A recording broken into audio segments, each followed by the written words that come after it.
All right, so welcome to GPS for the Soul, Chapter 18. So we've been talking about different ways to stay focused, stay positive, and the doubts that come up, what to deal with them, and the challenges that come up, to understand that everything is good. Everything God gives us is good. And we've been discussing how to, when something appears to be not good, how to understand that we don't have the whole picture. There are other things going on that we don't, that are beyond our comprehension, and all those things. And so we're wrapping our brain around that idea of how to focus on those things. But what about the spiritual stuff? What about the spiritual stuff that's not good? And Oopsie.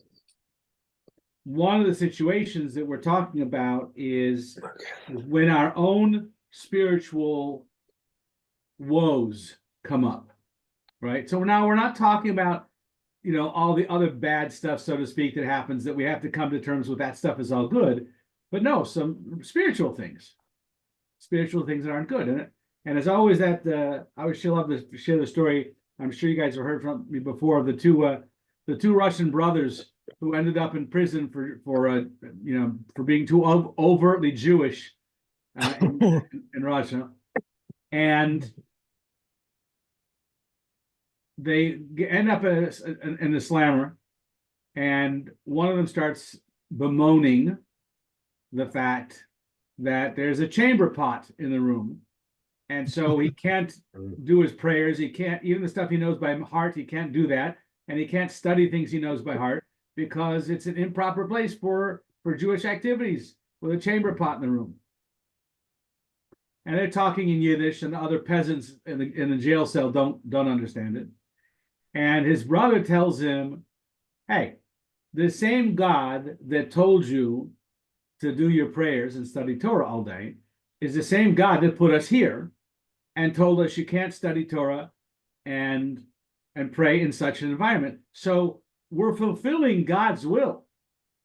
We're fulfilling God's will by not learning Torah in a place that has a chamber pot, the same way we would be fulfilling God's will if we were out at the show sitting and learning Torah. It's the same God. It's His will we're fulfilling. So who cares how you fulfill it? The fact is that we're actually doing what He said that He wants. So that's great."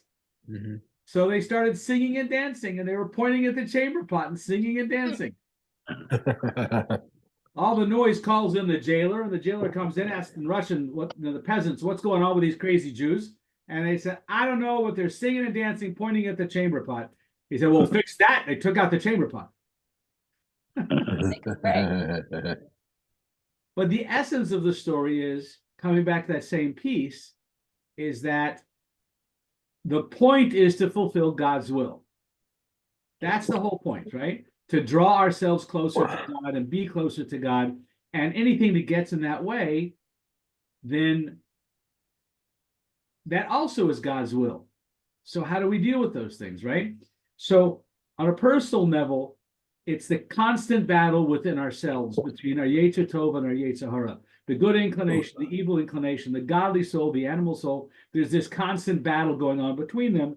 And we need to understand our opponent. We need to know the enemy so well that we know their tricks, and we know how they try to play, and we know be able to overcome those things, right? So the Yetzer Hara, the evil inclination, when he can't get us to do a sin because he knows us, and we're like in the middle of davening and praying or something, right? So in a time when we're spiritually high, he doesn't stand a chance. So how does he battle? How does he fight us then, right? So what he'll do is to bring up spiritual concerns, right? Because now you're focused on spiritual things. So let's bring up spiritual concerns, right? And one of the examples is that, because the goal of the Yetzer Hara is to get us to sin. But we're spiritually attuned, or at least when we're spiritually attuned, he can't get us to sin. He knows that. But what he can get us to do is be depressed. because depression sucks your energy out and tears you down. And by tearing you down, he weakens your capacity to fight with him, and then he can win. So he wants to get you depressed. If he can't get you depressed and do regular sin, so he can at least get you depressed about your lack of spirituality. You know, we sometimes think it's our godly soul that's bemoaning our lack of spirituality. But if we're engaged in Jewish things and spiritual things, and the thought comes up then, be concerned of where the thought is coming from. So, classic example is that you're davening, you're busy in your davening, and a random thought comes in, or even a bad thought comes in, and immediately you think, my prayers are worthless. I'm not even staying focused, and look at what I'm thinking about during my davening, right? That's the Yetzer Hara. That's the Yetzer Hara trying to get you depressed about how bad your davening is when you're busy with davening. When the reality is, when there's two combatants and one starts to gain the upper hand, the other one has to gain the strength to overcome that, right? So when you're davening and the davening is going good, and then another thought comes into your head, that's the Yetzer Hara bringing that thought up, because your davening was going good. If your davening was bad, he wouldn't bother. It's specifically because your davening is going good. That's when the idle thought comes in. That's the work of the Yetzer Hara. And then immediately after that, he wants to tear you down and get you depressed because how lousy you are. You're not even doing a good davening. And the proof is that you had an idle thought came in. That's the Yetzer Hara. And when we know that that's the Yetzer Hara, we can say, been there, heard that, out of here, and lock him out again. Right? Don't even answer the door. Just go back to what you're davening and so focus harder, because that was totally the Yetzer Hara. Right? So that's one idea, is to understand that the Yetzer Hara is coming only because you are doing well, right? So when is the time to do a cheshbon nefesh? A cheshbon nefesh is a soulful account, right? So think of the businessman. When does the businessman do an accounting of inventory and sales and what's working and what's not working, what he should get more of because it's selling well, what's not selling well and he should discontinue? When does he do that? Not in the middle of the workday, not when there are customers there. No, that's after hours. A little bit maybe every evening, a little bit more once a month, and once a year he does a full deep dive into it, right? Same by us. Every night, at the time of saying Kriya Shema, that's the time that is appropriate to review the day, think about what went well, what didn't go well, and what can we do better tomorrow at the end of the day. For a little bit, not long, for a little bit. Then Rosh Chodesh, once a month, that's also a time of introspection. And Rosh Chodesh is the time to think back, what were the bigger successes of the month? Not the daily stuff, but the bigger stuff. The successes of the month. What do we want to get done in the coming month? What holidays are coming up? What can we do to make those extra special? You know, that's once a month. And then Rosh Hashanah and Yom Kippur, that's the time of the deep dive of introspection. So just like a businessman, there's a small daily review, a monthly review, and an annual review of what we should be doing. Anytime a person starts to do a cheshbon nefesh, starts to do an evaluation of success and failure at a different time than that, you know where that's coming from. That's the Yetzer Hara. Any other time than a set appointed time for that cheshbon nefesh is the Yetzer Hara coming in to distract you, to depress you, make you feel that you're doing a lousy job, and therefore when you're depressed, then you're much easier target.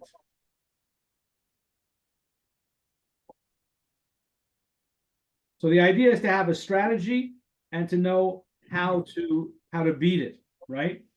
And another litmus test, right? So we know that there is a saying about Ivdu es Hashem b'simcha, that we have to serve God with joy. So if it's taking away from that avoda, that joyful service, and it's not a time for cheshbon nefesh, well, then you know that's not it. That's coming from the wrong place. Every other time should be joyful. So if it's not a set, established time to be thinking about these things, then it's a distraction. One of the biggest challenges comes from when we think we're holier than we really are.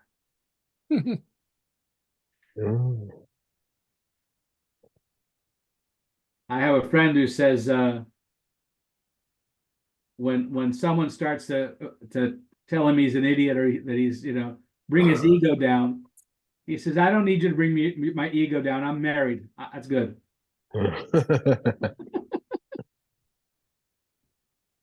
That goes for both sides, by the way. So,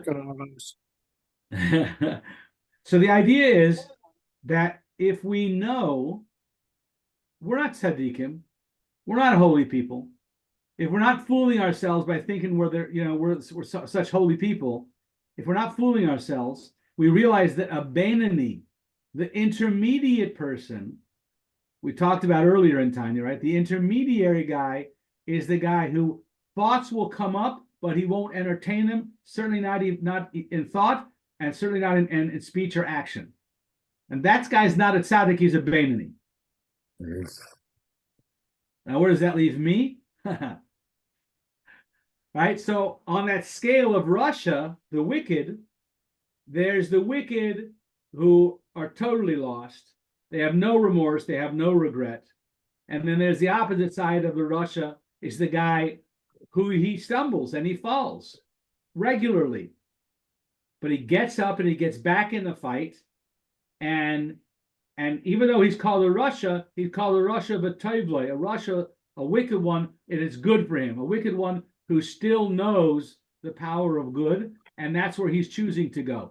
But he stumbles and falls regularly. The vast majority of us fall into that category. We're not righteous, we're not even the Beinoni, we're the ones who fall regularly, but God willing, we get up and we get back in the game. And that's the level of the Rasha b'toivlei, the wicked one who it's good for, and he keeps trying to focus on the good. And these are the ones who are called those who serve Hashem, because they're working every day, they're struggling every day to try and do better. So if we know that's our place, then we don't have these false ideations about how godly we should be, and we're not fooling anybody. So then we don't get depressed when an evil thought comes to our mind, because that's my norm. That's who I am. I'm a Rasha b'toivlei. I'm a wicked person who, by my nature, the animal is strong, and I'm struggling to overcome him. But that's who I am. Again, we'll go back to the military examples, right? If you know your rank and you know your lane, then there's never a reason to get depressed.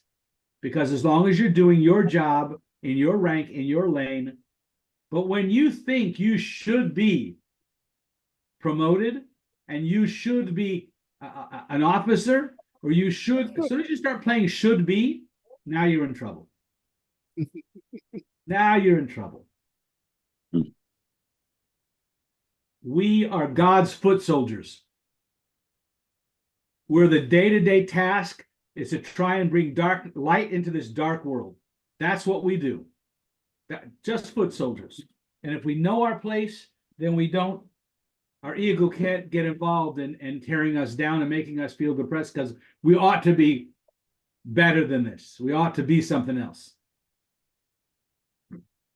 So, in this day-to-day battle, what's the foot soldier's job? It's the dirty work. It's that's what we do, right? And we try and get a little bit further at each opportunity. So one of the tools that we have in Chassidus is called Askafia. Askafia is called holding back. It's the idea of conquering a little bit of ground, right? I don't want to win this whole war today,